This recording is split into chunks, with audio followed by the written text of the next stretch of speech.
Welcome to the Unlocking Wealth podcast. Thanks for joining us. We will motivate and inspire you as we share strategies from successful and wealthy individuals. Here is your host, David Ordonez, an entrepreneur and real estate investor. Welcome everybody to a new episode of David Ordonez Unlocking Wealth podcast, and I'm very excited today. I have Yang and Sokkie from Red Door Group from Philadelphia. They've been commercial real estate investors for over 16 years. So I'm very excited to talk about real estate, commercial, and everything that has to do with this amazing, asset class. So welcome, Yang and Sokkie. Thank you for joining us today. Thank you. Yeah, thanks so much. Appreciate it. That's awesome. That's great. Well, just, I gave a brief introduction of who you guys are. I would like to learn more about your story. How did you start in real estate? How did you guys, got connected into the space? So tell me your story a little bit. Sure. So we actually met back in 2005. It was interesting because I actually started in residential lending, and I was probably literally about a few weeks just into that. And Sokkie and I met right after that, and it's funny. I picked up this book called Rich Dad Poor Dad, right? Yep. I don't know how many stories there are like that. And we started putting one and one together. She actually had a really awesome job in New York City. And I left a corporate job that I was no longer satisfied with because I always wanted to work for myself. So I quit the corporate NBC job in New York, cold turkey, and came to Philadelphia and started a new venture here. Yeah, that's great. The crazy part was, just like any other investor, right? We had no idea what the hell we're doing. We just don't. Nobody really does. So, and you just end up going to all these crazy, conferences and everything. But the point is, you become a sponge, and you just absorb all of it. So we started in residential lending, and once you started to realize that finance is what really drives all this stuff. We started putting one and one together. And again, this is like 2006, 2007, all that craziness, right? But at this moment, you're not buying any properties yet. You're just doing the lending right now. Okay. Correct, exactly. So we're still trying to learn that. And again, about 06 is when we just started to realize, okay, this makes sense, right? So we can buy properties. And back in the day, all you needed was a heartbeat, right? So sure, we started buying properties. But of course, we did it smart. We didn't over leverage. So, but then we started to realize, we got into the commercial real estate and realized there's a lot more control from an income standpoint, from the ARV, after repaired value. It was a completely different ballgame. So after a few residential deals, we jumped to commercial. Like, okay, this makes sense. So you jumped to the commercial space fairly quick because most people usually go the residential route for a while, for a few years, and then they start doing the transition to the commercial once they have learned the residential, and then they transition to the commercial space, which is a whole different game too. But you guys did it very quick. Yes. Yeah. It's mainly because we saw from the residential lending side where people were buying residential properties, and we had also other clients that were buying commercial properties. And there was such a big difference between those two asset classes, where we felt as though the commercial realm, as Sonny has mentioned, is that you have more control and you have more diversity to double and triple and have that exponential growth in the commercial side. I agree. I think on the commercial side, you kind of own your destiny in a way, right? In terms of the appreciation and the valuation of the property, because it's just a whole different game versus residential, where the comps of the residential property is really what determine the market value of that property. Once in the commercial, it's completely different. Right. Exactly. Let's say if you get a tenant that pays on rough numbers, let's say you get $1,000 a month from one tenant, but if you can get another tenant for the same space who are willing to pay $1,500 or $1,800 or even $2,000, you completely change the valuation of your building. Yep. It's really that simple. Yeah, it's amazing. So how was your first commercial deal? Wow. So let's see. So it was actually a corner 2-story. I think it was a row home that was actually zoned as a commercial space. And what we did was we gutted the whole building, and we found a local daycare operator that was looking to expand. And she only had one location, and she's looking for a 2-story daycare center. It's like, hey, why not, right? So, and here's the cool part. In Philadelphia, the daycare centers, they really need is an open space. So your cost per square foot is a lot lower, right? As opposed to putting kitchens and bathrooms, right? Where your square feet is higher. So for us, not only was the acquisition lower, because all we had to do is cut the building and create and build another box, but overall we can also maximize the income because they typically pay more per square foot, let's say, than a convenience store or like an office or something, right? Because they're getting a lot more income on their side. So whatever we charge is a drop in the bucket to them. Okay. And from also a great landlord and tenant standpoint is that they are very stable tenants. They're known as the anchor tenants for within our portfolio because as we all gone through COVID and the pandemic, we label them as the pandemic proof tenants because they pay throughout the entire pandemic. So which was a very added bonus. Oh, of course. Right. So I guess what I'm saying is that on the commercial side, once we started to realize how we have so much more control, right? As I was saying before, in regards to value or the income, it didn't, residential investing didn't make sense for us anymore, comparatively speaking. I mean, still makes sense, but I'm sure it's a great asset class. But for us, it's just that we just were drawn more to the commercial space. And I think some of the things also is that, I guess just starts to tap into our creative side. It's like, okay, if we can do this, what else can we do? Right. Yeah. The amazing part of the commercial too is that, you can get so creative on generating additional income out of that property, right? The commercial property. You can even lease the roof for a billboard, and you generate extra income out of the property. So in the residential, you're stuck with the tenant that you have there, and that's basically it. There's really very hard to come up with creative ways of generating extra income. So I think that's an added advantage, obviously, that you have with the commercial real estate. But so you guys went and bought this property and you turn it into a daycare, or actually you lease it to a daycare operator, and that was your first deal. Now by this time, Sokkie, you already had left the corporate world.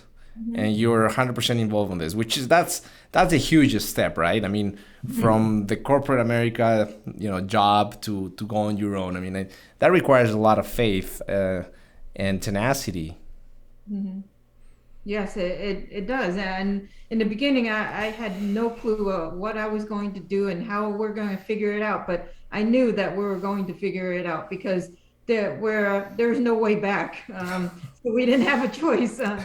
So with all that faith and with Sonny and I just being hungry to learn, because we didn't know, we didn't have one-on-one mentors that are side by side with us at that time. So we learned basically everything through school hard knocks and attending the seminars and just being surrounded within the right network to help us propel and understand. And actually, you were talking about, and every time our approach to buying commercial property is figuring out what is the highest and best use. And that's where our creative juices flow so that we can maximize the best out of this commercial property. That's great. Yeah, no, what she was saying is that, it's interesting. I think everybody, in terms of real estate, we tend to get drawn into a specific aspect of the process. Some people love finding the deal. Some people like negotiations. Some people like the operations of it. And there's a lot of great things about it. Yeah, I think for us, both of us, that we were drawn to is, like I said before, the creative side, right? What could this ugly piece of property can become, right? And that's what drives us. So that's our why, if you will, right? The juice of what we do is once they're done, you get to see these beautiful buildings. Like, wow, we did this, right? You see a blight of the block, but now it's a serving community. Yeah. You're improving the communities too. Where you mainly do in Pennsylvania, Philadelphia area. That's most of your assets are in that area. Yes. Yeah. Okay. And then So you bought the first building, and that was the starting point to keep doing it and keep leveraging and keep acquiring more properties. And that's how you continue acquiring more properties. Did you diversify more into like retail or multifamily, or you strictly stay kind of like on this daycare space? Yeah, so we actually wow, went to a lot of different directions, Yeah, right? Then we yeah. did multifamily, did a Multifamily. medical space. We also single tenant commercial, multi-tenant commercial. So we went to a lot of different things, but we started to realize that mixed use was what we really enjoy the most, right? Because you had that diversified risk between the retail space and the apartments above, Correct. right? So in Philadelphia, there's a lot of two-story, three-story, four-story, and go up from there. So it's very common to find these buildings and also to increase the height, right, and add more units. So that's a very common approach here. But we like the idea that we can spread our risk and diversify our risk. Diversify. When you're acquiring a mixed use property, does the lender sees the property as a commercial property, right? Because even though you have residential on top, there's commercial involved. So that's the reason why they look at it as a commercial, right?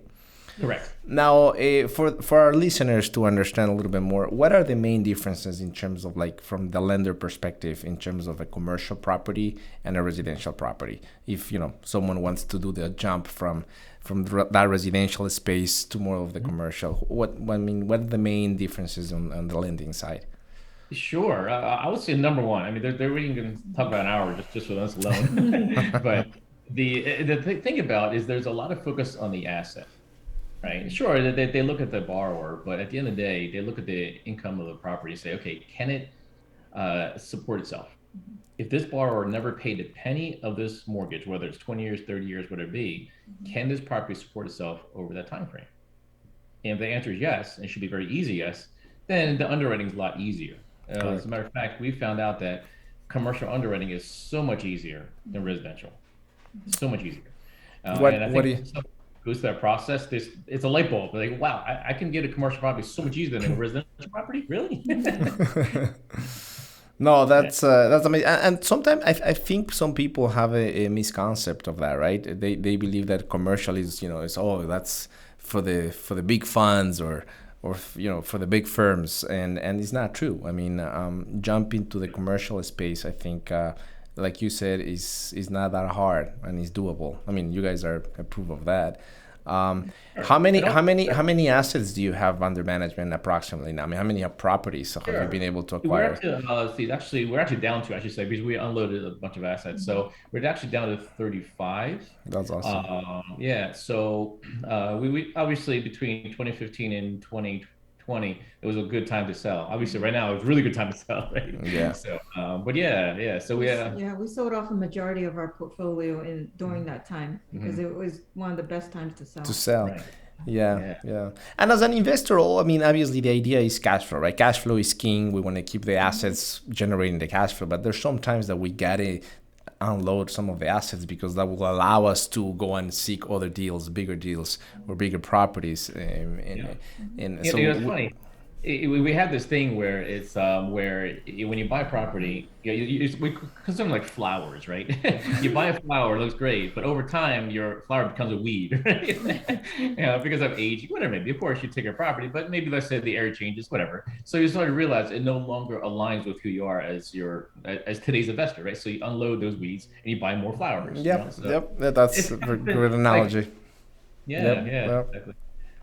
So how do you guys keep yourself motivated? I mean, what is the drive to keep doing this? And then you wake up in the morning and I'm excited to to keep doing this and this and moving forward and acquire more properties. I mean, what's your big why behind or Well, Well, we always practice every single day, and we have our what we call our huddles and our group meetings every morning for 5 seconds, and we always have it in front of us and a reminder of what our why is and what's our drive, and being reminded and speaking of that every single day is what helps motivate us and gives us that drive because you and I know in real estate there's always things that are challenging. COVID, through the economic cycles, through everything, you name it, you have it, all those challenges. But what keeps us focused is, why are we doing it for ourselves? And why, what what is the outcome later? We talk about so many times about can I, one of our great mentors is Tony Robbins. Okay. We're big Tony Robbins fans. Yeah. So, Okay. so he always teaches us the practice of Kenai, which is constant and never ending improvement. I like it. So with that thought, is that is the drive, and that the why that keeps us going and going and going, in addition to who are we doing it for? Correct. Correct. And just to add on what Saki's saying, ultimately, if you think about real estate or crypto or whatever securities, and that's just what we do, right? The question is, what do we do it for? Like, why are we doing this? So for us, kind of like what Saki was saying, is that we start each day with understanding of or mindset of abundance, right? As opposed to a mindset of scarcity. A lot of people who enter this game, they think, oh, okay, well, I don't have enough money, not enough time, enough resources. yeah, sure. There's enough reasons that you can't do something, right? But you know what? There's just the same number of reasons why you can do something, right? Yep. So, and everybody can be grateful and abundant in some form or fashion, right? Whether it be health, family, whatever it may be. So when we start our day in that mindset, it changes the progression every day, and then your week, your month, your year, your decade, right? Correct. So, for us, honestly, my why is very simple. She's sitting next to me. I do this every day for her. And that's great. I mean, because that mentality of abundance, it also kind of disregard our limitations in a way, right? Yeah. We become limitless in a way, and it's because it starts out of that abundance thought. Now that goes to my next question. So for you guys, how important is that mindset? Because I always hear, I follow a few, very, very successful investors, real estate, and there's one that he always says, 90% of the things are actually happen first in our mind, and then the other 10% is actually the mechanicals of it. But everything has to start here. What do you think about that? It is 1,000% true. There's no question in my mind. As a matter of fact, I think it's important for not just ourselves, but if your listeners and for them, if there is a way they can trigger themselves in the morning to start with the right mindset. And just to give you an idea, I share this with you. Every morning when I get up, I start with one phrase, like literally every day, right? I can, I will, I must. And then anything that comes beyond that is going to get done. Right? So those are the first things I say to myself literally every day. And it sets the foundation for a mindset that's going to get you to where you want to be. So it doesn't, whether it's getting out, going for a run for a physical sense, or connecting with God or a spiritual sense, or building a portfolio. Gotta start somewhere. It helps keep us focused on our daily goals, so that all the daily goals that we write down, and whether it's 1 week from now, a month from now, 5 years from now, 10 years from now, it helps keep us focused, so that we're checking off all of our goals so that we can reach our dreams. Yeah, that's great. Now, the other big question, oh, sorry, interrupted you. So you were going to say something. Well, no, I was going to say, and then when she said about, reaching our dreams, I think part of our dreams is also helping other people get their dreams. We absolutely love creating stories, from our tenants who are absolutely love staying where they're at in our buildings. Even our commercial buildings, where we're helping them expand, just like the one we're talking about, the first commercial tenant, we still work with her. Over all these years, we've actually helped her buy her own buildings, and just to see these people grow and expand in their own sense, that is huge. That's huge. It's so rewarding. It's so rewarding. That's what I was gonna say. It's so rewarding. Yeah, and I do think that real estate investors, especially in this space, either commercial or residential, multifamily, the bigger why for a lot of investors is that impact on the community or in businesses. because that's really rewarding too. Yeah, we're all obviously investing and we're in this for a profit, but also if we are able to contribute a little bit to the communities and make those communities safer, better, business places where they can, small business can conduct businesses safely. I mean, I think that's really rewarding. I mean, that's like the bigger why. Yeah, absolutely. You know what? It is. I think Saki said it best one time. It's like when she said, "My heart is full," right? Yeah. That's probably one of the best statements I've ever heard. Yeah. that's And that's very how nice. many people's heart gets full from doing what they love, and in terms Oh. of business, right? You know, so Yeah, and the idea. I mean, I hope that our listeners that listen to our episodes, we can help them and motivate them to take that step, like you did, right? You left the job from the corporate world, go on yourself, basically do the American dream, own your own business, have your own time, build something for you. And the amazing thing about real estate is that, you can build generational wealth, through generations, that's amazing. I mean, it's great. That's what I love this space so much, especially real estate.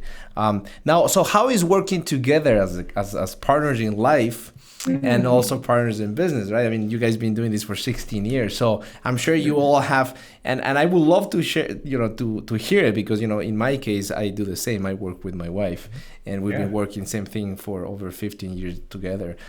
So what are the challenges? What are the good things? Tell us a little bit about it. wow. Yeah. Oh, well, we could spend days on this too. So, it's funny because I think, and you might find this in your relationship, is that when you have people trying to run a business, it's two things. One, you're going to have, I guess, more driven, right? So you're going to have two chefs in the kitchen. And the thing is that, which is fine. However, it's a matter of how do you coordinate and balance those two chefs and complement each other, right? And I think part of that is, one, understanding each other's strengths and weaknesses. Number one, and sometimes these are hard conversations to have, and they are, and it takes us some time to figure that out. But once we understand, okay, you're really good at this, I'm really good at this. How can we make it mesh, right? Yeah. And that's always going to be changing, all the time. And it's always work in progress, right? I mean, it's never, Exactly. it's always trying to improve, like you said, improving every day. I think is because you also have you're sharing with this person your life, kids, life, family, and so it is a work in progress. I definitely agree with you on that. I would say the beauty of it is letting the other person thrive in their strength, and also understanding and supporting where it's not really a weakness, but it's something to improve upon. So we've learned it through trial and error throughout the years of what trying to it's always a work in progress, and learning what is your strength, and just letting that other person thrive and shine in it, and celebrate that with them, right? And for me, the hardest sometimes is being let go of the expectations too, right? Because sometimes we expect too much from our partner, and not necessarily our partner in life too, but in general, and then we get disappointed because obviously we have higher expectations. Well, we shouldn't, right? Like you said, we just celebrate where they're good at, and we celebrate that wherever they can thrive. And but it is amazing, right? I mean, how their couples can work together for many years and still have a great marriage at the same time. I think another key word in all this is respect, right? That's a big one, because if you think about if we were in a corporate environment, there's sort of it's almost expected to have respect for each other, right? And not that husband and wife don't have that respect, but it's a different type of respect, right? So it's almost like you have different hats, right? There's a husband and wife type of respect, but then there's a colleague and a business partner respect, yeah. Right? And it's like understanding those differences and be able to switch and understand what is needed at that moment. So what is your next step? I mean, you guys are already own a lot of commercial properties. What's the next objective for Red Door Group? Going to other markets? I know we met on the launching a fund conference. So that's what's up with that goal. I mean, tell me a little bit of what's the next step for Sunny and Sokkie. Sure. Yeah. So we're actually active in several different things. One, we're looking at other markets of Florida and North Carolina right now. We're also looking at other operators in that space to possibly partner up with. So that's number one. Number two, of course, is the fun stuff that you and I are now working on, right? The fund is really a major driving force in what we do, obviously. And so we're actually talking to another operator here in Philadelphia, and we're going through some of those details about not only partnering up on projects, but also uh, creating fund number two, number three, number four, like that. So yeah, so the fund and new markets are the two biggest things for us right now. So I would say a majority of 2022 is going to be focused on those two items. On those two items. That's Yeah. phenomenal. Yeah, yeah. The fund is exciting, and I think is one of the best ways that you can scale your business, right? Right. So yeah, it's definitely a great. So well, good luck on those two new goals that you guys have for 2022. Um, how do you see the economy? How do you see the new opportunities in the commercial space? I mean, there's a lot, obviously, of information out there about residential and prices probably, having a correction. We've seen commercial properties as well. Higher valuations. Most of them have. I see it across the board. What are your thoughts on it? What do you see the 2022 is going to lay out in terms of opportunities and markets? What are your thoughts on? Sure. You know what? I think ultimately it comes down to the simple concept of supply and demand. On the supply side, clearly there's a lack of inventory, not just in our market, but I think majority of the U.S. right now. I think that's pretty much undisputed. For most. Commercial as well. You see the same problem in commercial and residential. Well, when I say commercial, yeah, because remember we're in that we're also in the multifamily and mixed use space, which includes housing. Right? Correct. So yeah, so we try to keep them very close together, whether it's in the same building or, like, for example, let's say we have a commercial building, it'll be right next to a housing community or something, right? So one kind of serves the other. So with that being said, we see demand, or I should say, vacancy is going to continue on for a foreseeable future until hopefully we can catch up very soon, where the new technologies can help speed up that process, Okay. create new housing, and trying to meet that demand. But we are behind. We're significantly behind in terms of delivering housing to the market. So I think we'll be okay for some time.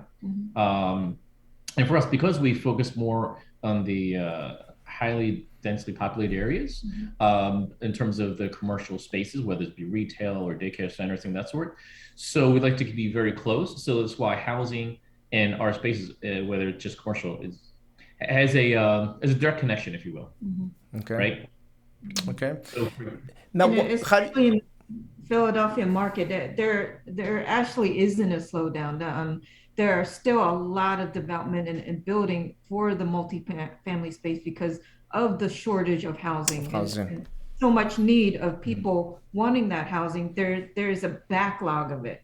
So Okay. And how do you see the retail spaces? Because, especially in the mixed use, you have the retail spaces and then obviously you have the residential part. But, I mean, with all these changes, obviously more online business, online retailers, COVID, people working more from home. I mean, with all these changes that we've seen in the last, 4 or 5 years on the technological space with the online shopping and COVID for the last 2 years. I mean, what do you see in terms of the future of the retail? Or are those spaces becoming more of like restaurants or bars? I mean, what are your thoughts on that? yeah, I agree. So for us in retail space, we have very little retail space, and we have more. I would say office. We have uh, medical space, and also service industries. When I say service, I'm really talking about like childcare services, like Okay. that, right? Okay. Okay. Where it's needed, regardless of pandemic or not, right? Yep. Regardless of what's happening, recession or not, they're needed. So pandemic proof tenants. exactly, and Exactly. very particular as to what type of tenant. So when you look for a property, you already have in mind what you want that property for. I mean, you're not gonna start kind of thinking about it when you already bought it. You already have in mind, and you're already putting a business plan in. Okay, so this is gonna be a space for medical or services, and that's really actually kind of the determining the industry you want to go after, right, as a tenant. Yes. That is correct. Correct. So when you go to a new neighborhood, the first thing we look for is what is the need, right? What do they really need? What type of businesses are lacking in that area? So, and of course, and is it quote unquote pandemic proof, right? So once we kind of check all the boxes, okay, this makes sense. And many cases, we actually had a tenant secured before we buy the building. Before we even acquire and get in under contract, we have a assigned and dedicated tenant for it. Yeah. And usually you do that within your 45, 60-day due diligence period. I mean, you get a pre-commitment from the tenant before you. Correct. Oh, wow, that's a great strategy. Yeah, it's also part of due diligence is as we're walking through with the engineers, the architects and stuff like that, we're also walking through with our potential tenants. So it's all around the same time, right? And we know they're looking for space. Right. So within all the due diligence period before we close, we know exactly who the tenant is and how we build it out for them. Yep. Now you've built already a network of possible tenants and businesses. You already have your network. Yeah. Right. Yes. Okay. It's taken time to build that, but at the same time, again, for your listeners who want to get into space, it's not that hard. You just look around and see what is thriving or what's missing. You know, it's just at the end of the day, it's just fulfilling need. Yeah, and that was actually going to lead to my next question. What would be the advice that, if someone wants to jump into the space and is hesitant for whatever reason, what would be the first thing that you will tell him as a mentor? Like, what, David, I would recommend you, take a course, learn. I mean, what would be the advice that you would give to somebody that wants to jump into this space? I would say the first thing would be something that we do consistently is that create a business model that makes sense for them. Or I should say maybe an investment model, right? What would they buy at what price point, at what LTVs, go through all the numbers and try to stick to that model as much as possible. And don't let the seller try to push, hey, you know what, spend extra money for this property, right? It's worth it. Or try to pay for pro forma, right? Not actual. Correct. Craziness. So, and I get it. I mean, it's tough not to get into that mindset of, hey, I have to jump on this property, right? And I have to pay more. I get it. But at the same time, for us, we're very dedicated to our business model, and we're actually, it's the same business model we did almost 15, 16 years ago, to be honest with you. You stick to it because a great mentor of ours had taught us, like, if you do one thing, do it well. Don't try to deviate to, like, if you're in the mixed use apartment space, don't try going to a restaurant, strip mall type of thing. You focus and don't, you focus on that and just keep building it. Right. Yeah. And just stick to the plan. Yeah. If it works, it works. Just simple numbers. And again, the market and everything else will try to help or try to force you to deviate from it. But you just gotta stick to your guns and just follow the plan. Yeah. And there's gonna be a lot of trial and error too, right? I mean, you're gonna make mistakes, and it's part of learning. And the main thing is obviously to get educated, I think, and then you minimize also the risk, so the mistakes are not that huge when you make them. But right. but yeah, no, I like that, and I think that's a great advice for people that want to jump into the space. I just want to add on top of that, it's kind of like what you're saying, when people want to jump into the space, of course, everybody wants to, right? And they expect to land on their feet, right? Yeah. So that's the thing. It's just nowadays you can't really jump into anything. You got to really do your due diligence. You're right. Yeah. I agree with you. I agree. There's another quote that we had was some people like try to do real estate, right? It's like, real estate's gonna try you. Yeah, exactly. Yeah. What I mean, jumping in, I mean, like making the decision, right? I mean, I think that's the first step. But yeah, no, I agree 100% with you. Due diligence, learn, start small maybe, and kind of get your feet wet, and then you keep going. Now, a great thing also about real estate is that and obviously throughout the years I've learned that, but we were discussing earlier on starting our day with this mindset of abundance, and at the same time getting rid of the limitations. I don't have enough resources, I don't have enough money, etc. Real estate allows you to really get into a deal with zero money. I mean, there's the strategies to do it. We have the fund model, we have the syndication model, but attracting investors, people to invest with you. But there's really I would say, the only asset that you can literally go into a deal without really putting no money from you, right? Right. I mean, absolutely true. It's amazing. So yeah, I mean, that's an added value that this space provides for investors, I guess. You just have to be creative, right? That is true. And also the other keyword that you use is the resourcefulness, right? Because at the end of the day, there's tons of resources out there. The question is are you resourceful enough to do what's needed, right, to fulfill the plan, right? Yeah. Right. It's kind of fun. There's an analogy where, like, hey, can you get $100,000, within 24 hours? Like, maybe not. They don't know. But if you say, hey, okay, well, somebody who you love is going to pass away. If you don't, okay, all of a sudden you got a reason, right? You quickly become very resourceful. Right. All of a sudden that money shows up. Yep. Yeah. I don't know. I agree with you. I agree 100%. 100%. Resourcefulness. If you could do something different in your business, or if you could make a different decision, what would that be? That's a good question. You know what? For me, I think a different decision would probably be consider new industries in our space. Okay. For example, there's a lot of things that they're still doing very well. For obviously, logistics are doing incredible. Yeah. Right. That's something I think we thought about, but again, that's a completely different ballgame, right? We've talked about that, and we're open to that. And the thing is, going to our approaches is what's aligned with us. We will consider like going into logistics and different type of industries, but it has to complement what we're already doing. And is it aligned with our goals? With your goals. Right. What do you see? Aligned with us. Yeah. Correct. What do you see right now the biggest opportunities? I mean, have you identified? I know you said you're looking at other markets, but any specific industries or type of assets? I would say, I would say particularly secondary and tertiary markets, right? Where people want to live, let's say, in a big city, but now it's like you see all little towns are thriving like crazy, and they're building so many units. So I would say secondary and really tertiary markets is where it's really where the money's at right now. Very because the thing is, you're not paying, MSA prices. top dollars.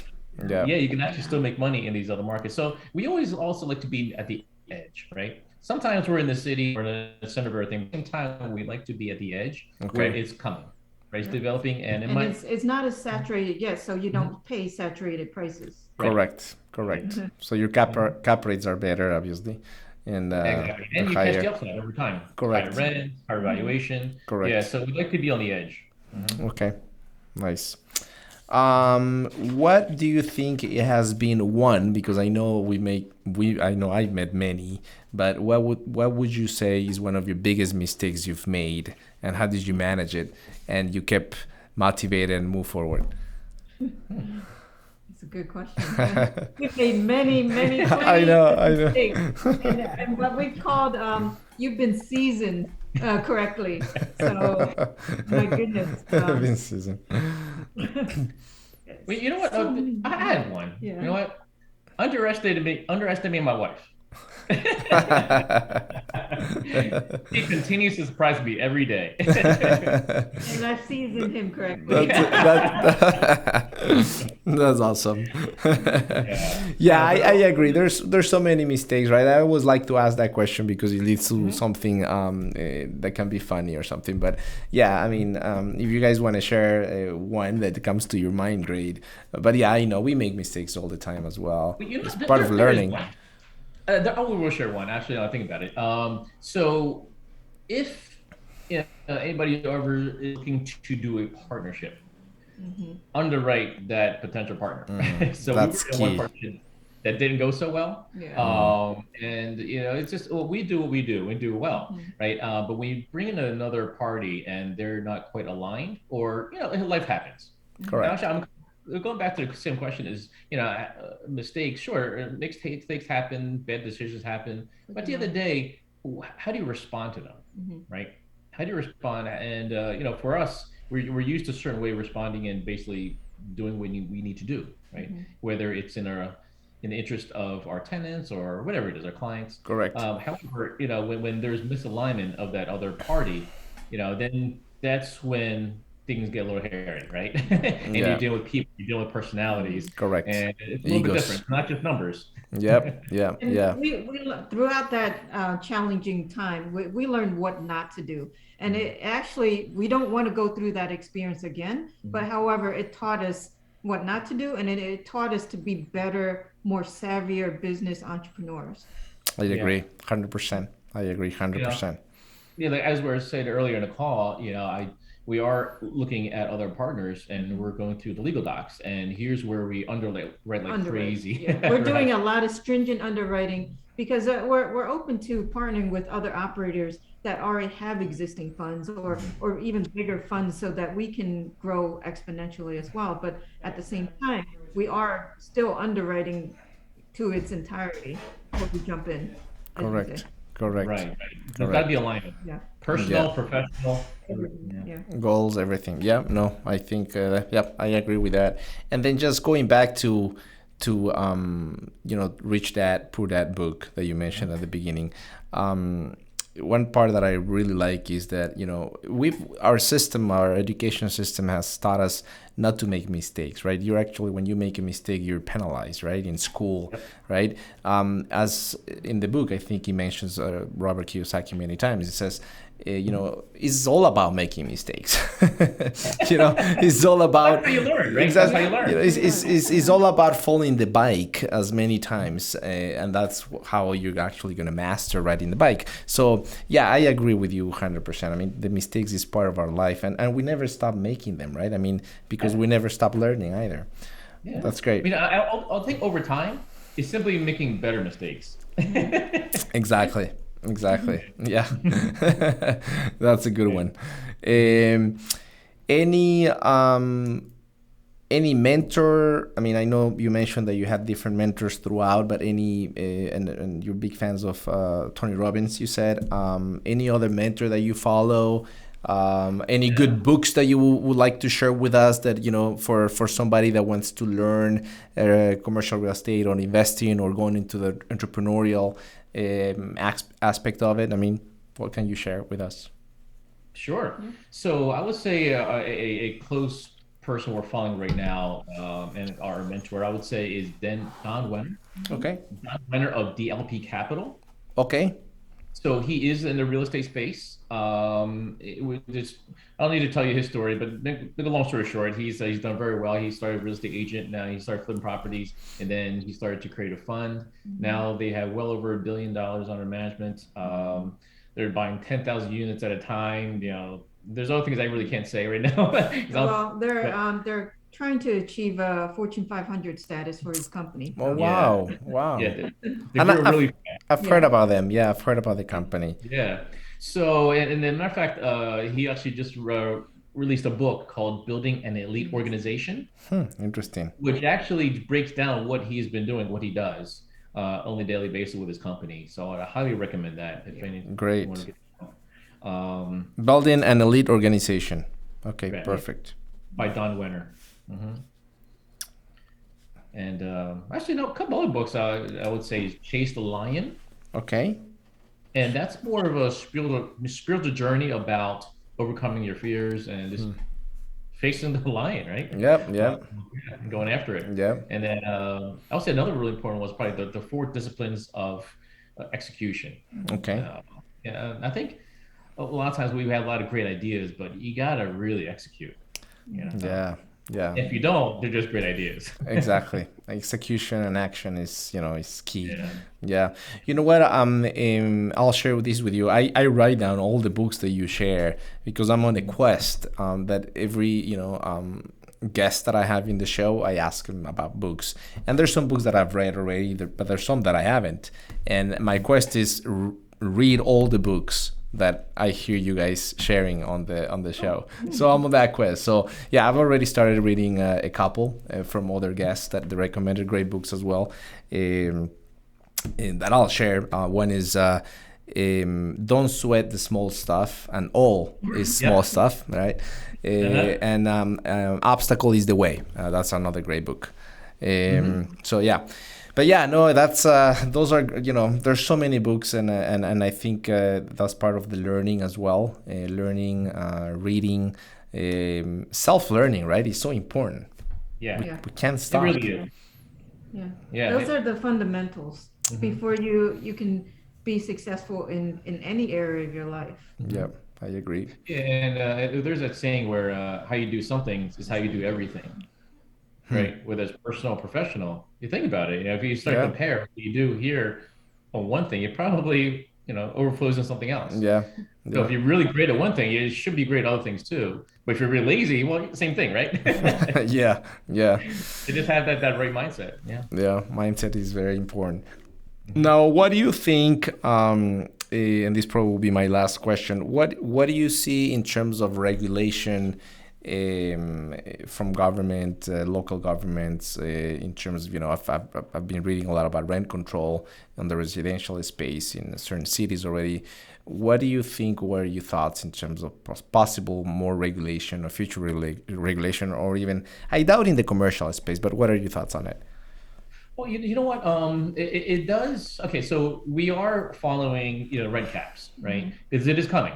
I think certain cities are already doing it because it can only go so high, right? So if it impacts the housing, it's also going to impact the commercials, which are built into those communities, right? So, for example, I'm just trying to think from if for any reason that the income is capped, there's a lot of other things that needs to adjust as well. Like, for example, taxes, they're not going to go down, right? No. Taxes are going to continue up, but if your rent is locked, that's going to affect certain things, right? And then so we as entrepreneurs have to figure out, okay, how do we make up that difference? How do we provide more value? How can we increase that income in other ways? Correct. And I think that's ultimately we're gonna figure that out. So yeah, I mean that's probably another conversation we could probably spend an hour on. I know. How to come up with more income, but on the I would say on the a simple equation would simply be, hey, listen, what value can you bring to the marketplace, right? And how can you charge more, regardless of rent caps? Okay. Right? Okay. You have to be creative in being able. How can you charge more? The question is, how can you provide a better experience for the end user? Right. I mean, think about what we pay for nowadays on a personal side. Sure, you can go to one restaurant and pay X amount of dollars, but you'd be willing to pay twice that somewhere else because of experience. Yep. Exactly. Yep. That's the added value. Yeah, that's great. That's great. Well, thank you so much, guys. I mean, I'm enjoyed the conversation and sharing your story and what you guys do. Thank you for participating on the podcast. If any of our listeners would like to get in touch with you, learn from the commercial side of real estate, and I've learned from you, Sonny, on our conversations, and I know you're always open to share, and same thing you, Sokkie. Is there any way they can get in touch with you through social media channel or something?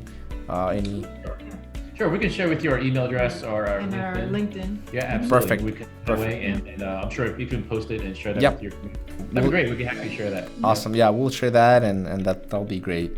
But once again, thank you guys for this great interview conversation. I really enjoyed it, and good luck on all your plans for 2022. Great. Thanks so much. We've been honored. Thank you so much. Thank you, guys.